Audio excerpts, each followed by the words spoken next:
Hello hi friends, welcome back to our channel. Friends, మనం ఈరోజు చెప్పుకున్న టాపిక్ ఏంటంటే నదీ వ్యవస్థలోని సట్లెజ్ నది గురించి మనం ఈరోజు చెప్పుకోవడం జరుగుతుంది. అయితే ముందు క్లాస్లో సింధు నది గురించి అలాగే మిగతా ప్రాజెక్టుల గురించి మనం చెప్పుకోవడం జరిగింది. ఈరోజు దాని కంటిన్యూస్గా సట్లెజ్ నది గురించి మనం చెప్పుకుందాం. అయితే ఈ సట్లెజ్ నది మొత్తం పొడవు ఎంతండి? 1450 కిలోమీటర్లు. 1450 కిలోమీటర్లు. అయితే భారత్లో దీని పొడవు 1050 కిలోమీటర్లు. సట్లెజ్ నది భారత్లో ఎంత పొడవు అండి? 1050 కిలోమీటర్లు. అలాగే సట్లెజ్ నది పురాతన నామం శతద్రు. ఏం పేరండి? శతద్రు. సట్లెజ్ నది యొక్క పురాతన నామం శతద్రు. అలాగే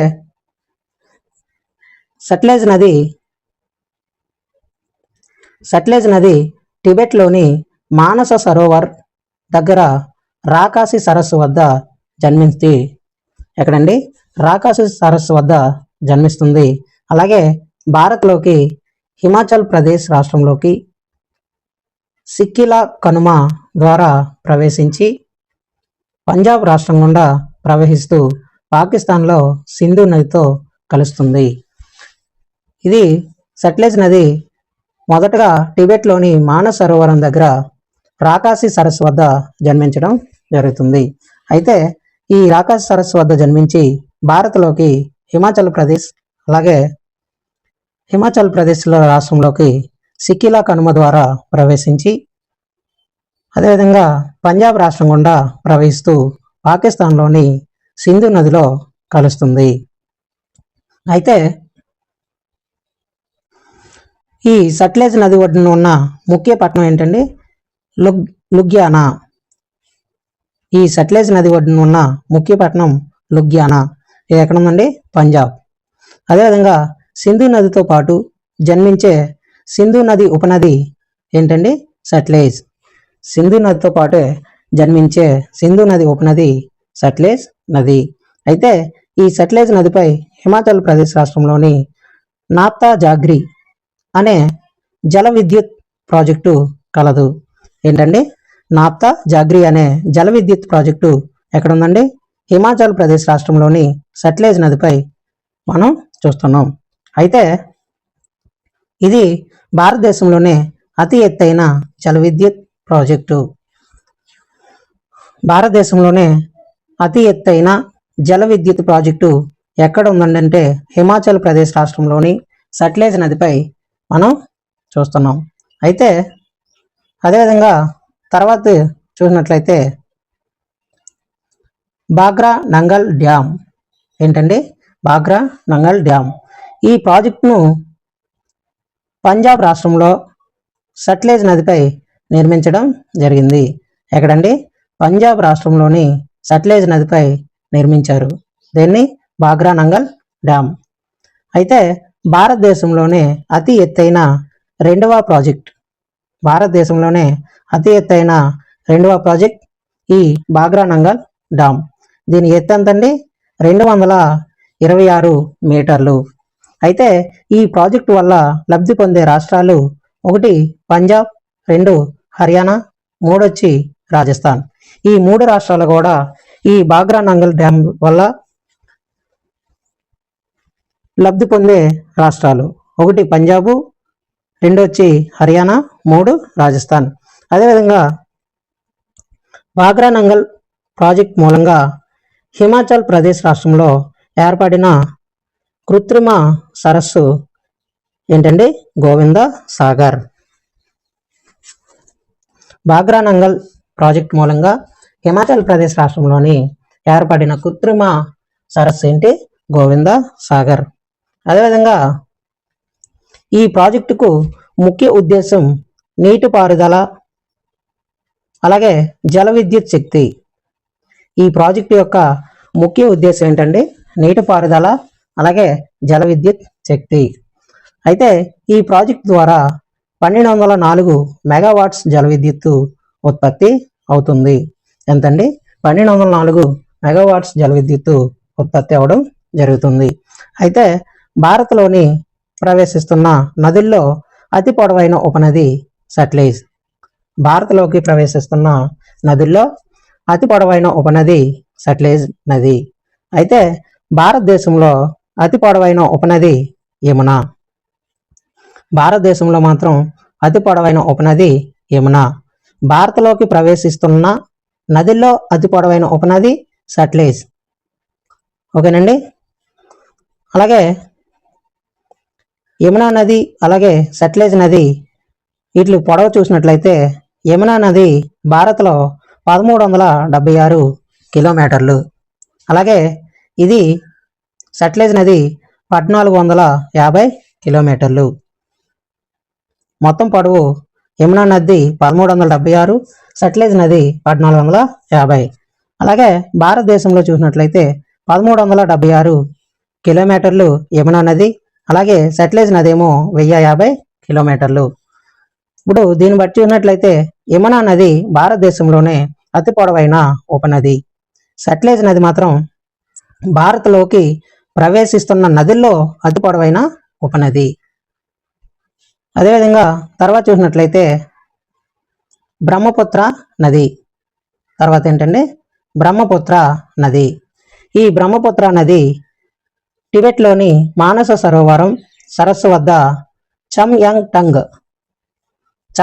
యంగ్ అనే హిమనీ నదం వద్ద ఎక్కడండి హిమనీ నదం వద్ద జన్మిస్తుంది. ఎక్కడ?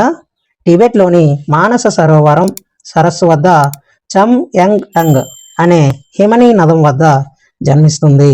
అదేవిధంగా తూర్పు దిశగా ప్రవహిస్తూ నాంచా బార్వా శిఖరం వద్ద యూటర్న్ తీసుకొని అరుణాచల్ ప్రదేశ్ రాష్ట్రంలోకి జిడో అనే ప్రాంతంలోకి ప్రవేశిస్తుంది.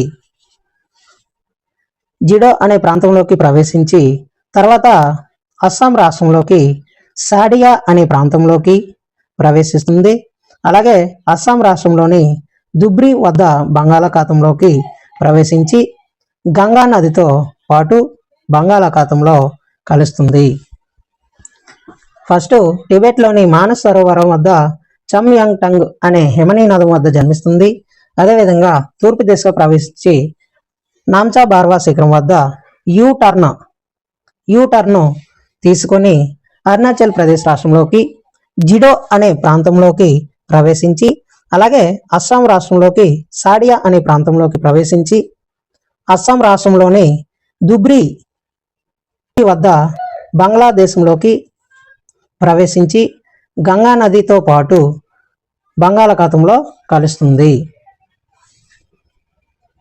అలాగే బ్రహ్మపుత్ర నదికి ఇతర పేర్లు. బ్రహ్మపుత్ర నదికి ఇతర పేర్లు. చైనాలోని ఈ బ్రహ్మపుత్ర నదిని ఎర్లాంగ్ జాంగ్ బో అని పిలుస్తారు. అదేవిధంగా టిబెట్లో సాంగ్ ఓ, అదేవిధంగా అరుణాచల్ ప్రదేశ్లో దిహాంగ్ అని పిలవడం జరుగుతుంది. అయితే అస్సాం రాష్ట్రంలో బ్రహ్మపుత్ర లేదా సైడాంగ్ అని పిలవడం జరుగుతుంది. బంగ్లాదేశ్లో బ్రహ్మపుత్ర నదిని జమునా, మేఘనా అని పిలుస్తారు. ఇవి బ్రహ్మపుత్ర నదికి ఇతర పేర్లు. తర్వాత చూసినట్లయితే బ్రహ్మపుత్ర నది మొత్తం పొడవు 2900 కిలోమీటర్లు. అలాగే ఈ బ్రహ్మపుత్ర నది భారతదేశంలో 880 కిలోమీటర్లు. భారతదేశంలో 880 కిలోమీటర్లు. అదేవిధంగా బ్రహ్మపుత్ర నది ప్రవహించే దేశాలు 3. 1 టిబెట్, 2 భారత్, 3 బంగ్లాదేశ్. ఈ 3 దేశాల్లో బ్రహ్మపుత్ర నది ప్రవహించడం జరుగుతుంది.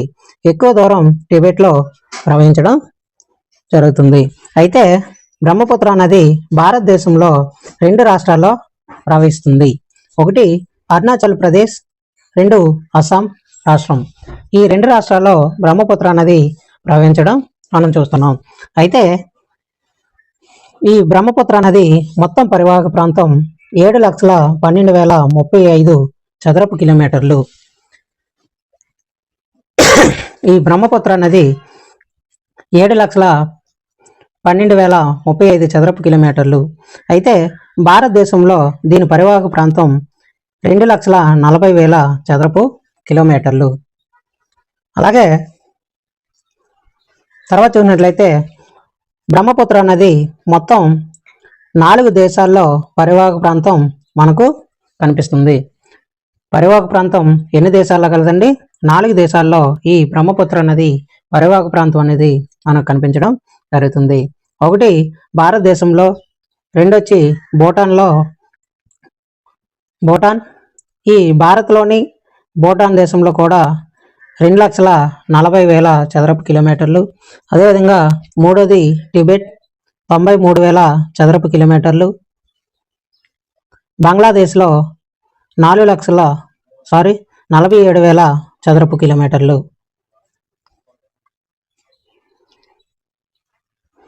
అలాగే భారతదేశంలో బ్రహ్మపుత్ర నది పరివాహక ప్రాంతం 6 రాష్ట్రాల్లో కలదు.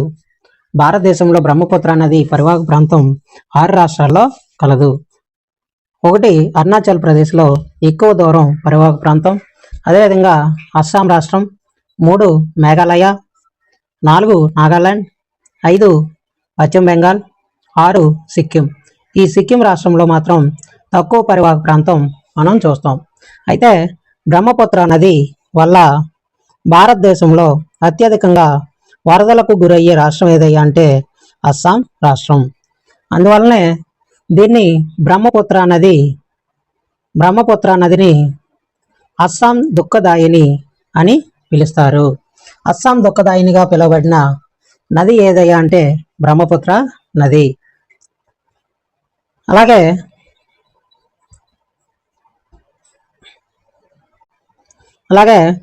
బ్రహ్మపుత్ర నదిని అస్సాంలో ఎరుపు నది అంటారు. ఏమంటారండి? అస్సాంలో బ్రహ్మపుత్ర నదిని ఎరుపు నది అంటారు. ఎందుకనగంటే ఎరుపు రంగులో ఉన్న లోయస్ మట్టి ప్రవహించటం వలన దీన్ని ఎరుపు నది అని పిలవడం జరుగుతుంది. అయితే ఈ నది ఒడ్డున ఉన్న ముఖ్య పట్టణం ది బ్రూకార్. ఏంటండి? ది బ్రూకార్. ఎక్కడుంది? అస్సాం రాష్ట్రంలో. అయితే ప్రపంచంలోనే అతిపెద్ద నదీ ద్వీపం మజులీ ద్వీపం. ఏంటండి? ప్రపంచంలోనే అతిపెద్ద నదీ ద్వీపం ఏంటండి? మజులీ ద్వీపం. అలాగే ప్రపంచంలోనే అతిపెద్ద నదీ ద్వీపం మజులీ ద్వీపం. ఇది బ్రహ్మపుత్ర నది వల్ల అస్సాం రాష్ట్రంలో ఏర్పడింది. దేనివల్ల అండి? బ్రహ్మపుత్ర నది వల్ల అస్సాం రాష్ట్రంలో ఏర్పడింది. అయితే బ్రహ్మపుత్ర నదికి ఉపనదులు ఏంటో మనం చూద్దాం. 1 తీస్తా, 2 లోహిత్, 3 సుబన్ సిరి, 4 డంగ్ సిరి, 5 కమింగ్ రివర్, 6 వచ్చి రైతక్, 7 మానస, 8 దిహాంగ్. ఈ 8 కూడా బ్రహ్మపుత్ర నదికి ఉపనదులుగా చెప్పుకోవడం జరుగుతుంది. అలాగే తర్వాత చూసినట్లయితే బోగిబెల్ రైలు రోడ్ బ్రిడ్జ్. ఏంటండి? బోగిబెల్ రైల్ రోడ్ బ్రిడ్జ్. ఇది భారతదేశంలోనే అతి పొడవైన రైలు రోడ్డు బ్రిడ్జ్. ఏంటండి? భారత్లోనే అతి పొడవైన రైలు రోడ్డు బ్రిడ్జ్ ఏదంటే బోగిబెల్ రైలు రోడ్ బ్రిడ్జ్. దీని పొడవు 4.94 కిలోమీటర్లు. ఇది అస్సాం రాష్ట్రంలో బ్రహ్మపుత్ర నదిపై కలదు. ఈ బోగిబెల్ రైల్ రోడ్ బ్రిడ్జ్ ఎక్కడ కలదండి? అస్సాం రాష్ట్రంలో బ్రహ్మపుత్ర నదిపై కలదు. అయితే దీనిని 2002లో శంకుస్థాపన చేస్తే 2018 డిసెంబర్ 25న నరేంద్ర మోడీ ప్రారంభించారు. ఎప్పుడండి? 2002లో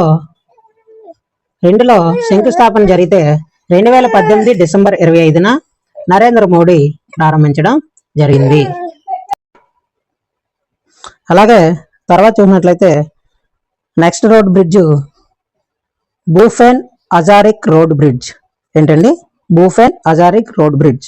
ఇది భారత్లోనే అతి పొడవైన రోడ్ బ్రిడ్జ్. ఏంటండి?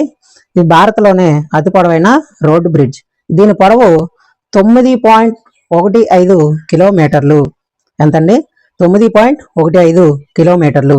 ఇది అస్సాం రాష్ట్రంలో బ్రహ్మపుత్ర ఉపనది లోహిత్ నదిపై కలదు. ఎక్కడండి? అస్సాం రాష్ట్రంలోని బ్రహ్మపుత్ర ఉపనది అయిన లోహిత్ నదిపై కలదు. అయితే బ్రహ్మపుత్ర నది హిమాలయ నదుల్లో అతి పురాతనమైనది. ఏంటండి? బ్రహ్మపుత్ర నది హిమాలయ నదిలో అతి పురాతనమైన నది. అయితే నౌకాయానానికి అనుకూలంగా లేని నది బ్రహ్మపుత్ర నది. ఓకేనా ఫ్రెండ్స్? ఓకే ఫ్రెండ్స్, మీకు ఈ వీడియో నచ్చినట్లయితే లైక్ చేయండి, షేర్ చేయండి, అలాగే ఛానల్ని సబ్స్క్రైబ్ చేసుకోండి. Thanks for watching.